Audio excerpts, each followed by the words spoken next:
Breaking news. এই ভিডিওটা সবাই সর্বোচ্চ শেয়ার করবেন, বিশেষ করে বিএনপি জামাতের এনসিপির নেতাকর্মীরা অবশ্যই শেয়ার করবেন। হঠাৎ করে যদি দেখেন রাষ্ট্রপতি শাহাবুদ্দিন তার ফেসবুকে ঘোষণা দিয়েছে, কমরেড বের হয়ে এসো, তাড়াতাড়ি তোমরা রাষ্ট্র দখল করো, অথবা আওয়ামী লীগ তোমরা রাজপথে নামো, আমি তোমাদের সাথে আছি, অথবা আর্মিকে পাওয়ার ওভার হ্যান্ড ওভার করে দিচ্ছি, অথবা ডক্টর ইউনূসের বিরুদ্ধে বিদ্রোহ ঘোষণা করলাম।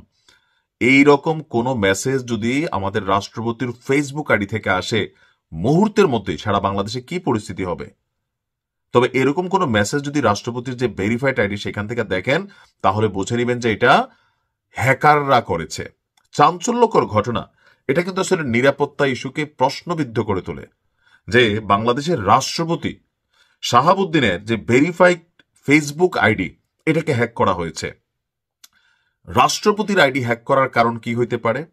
কারণ ওনার আইডি থেকে একটা মেসেজ ক্রিয়েট করলে মুহূর্তের মধ্যে দেশে ম্যাসাকার হয়ে যাবে, এটাই স্বাভাবিক, তাই না? কোনো ভালো উদ্দেশ্যে নিশ্চয়ই রাষ্ট্রপতির আইডি হ্যাক করা হয়নি। আর রাষ্ট্রপতির আইডি কতটুকু নিরাপদ, এটার প্রটোকল সিস্টেম কি, কারা দেখভাল করেন যে একজন রাষ্ট্রপতির আইডি হ্যাক হয়ে যায়? যে কাজটা করছে হ্যাকারের বাপ, বোঝাই যাচ্ছে। গতকালকে রাতেই এই তথ্য গণমাধ্যমে এসেছে। আর এই তথ্য দিয়েছেন কে? রাষ্ট্রপতির সহকারী একান্ত সচিব মোহাম্মদ সাগর হোসেন। এমনকি জনগণকে এটাও তিনি আহ্বান জানিয়েছেন যে ওনার ফেসবুক আইডি থেকে কোনো পোস্ট আসলে যেন কেউ বিভ্রান্ত না হয়। এদিকে সন্ধ্যায় ভেরিফাইড ফেসবুক আইডি থেকে জানানো হয়েছে আমার ফেসবুক আইডি হ্যাক।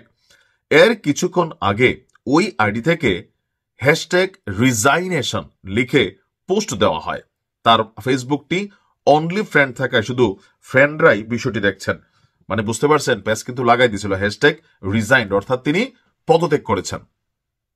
তো মুহূর্তের মধ্যেই এখন ওনার এই আইডিটা পাবলিকলি হয়তো ওইভাবে কানেক্টেড না, কিন্তু যারা দেখছেন তারা যদি একটি স্ক্রিনশট নিয়ে ছেড়ে দেন যাদের সাথে কানেক্টেড ফ্রেন্ডস এর মধ্যে, তো রাষ্ট্রপতির ফ্রেন্ডস এর মধ্যে কারা আছে? নিশ্চয় সেনা অফিসাররা, পুলিশের বড় অফিসাররা, সশস্ত্র বাহিনীর বড় অফিসাররা, রাজনৈতিকভাবে বা উপদেষ্টা পরিষদের বড় বড় মানুষটা নিশ্চয় ওনার ফ্রেন্ড লিস্টে আছেন। হঠাৎ করে যখন তিনি দিলেন রিজাইন্ড হ্যাশট্যাগ, তো মুহূর্তের মধ্যে তো একটা ভয় তৈরি হয়ে যাবে, প্রশাসনের বিভিন্ন জায়গায় দৌড়াদৌড়ি শুরু হয়ে যাবে, বা এই খবর আওয়ামী লীগের কাছে যাইতে পারে, বিএনপি জামাত, কেউ না কেউ তো ওনার ফেসবুক আইডিতে কানেক্টেড আছেন। মুহূর্তের মধ্যে দেশে কি পরিমাণ অস্থিতিশীল পরিবেশ তৈরি হতে পারে। এই ভিডিওটা আপনারাও শেয়ার করবেন, জনগণ যেন বিভ্রান্ত না হয় ওনার আইডিটা আসলে হ্যাক হয়েছে। তবে এই থেকে শিক্ষণীয় কোনটা? রাষ্ট্রের সর্বোচ্চ গুরুত্বপূর্ণ ব্যক্তি হচ্ছে প্রেসিডেন্ট। প্রধানমন্ত্রীর চেয়ে কিন্তু গুরুত্বপূর্ণ কে? প্রেসিডেন্ট।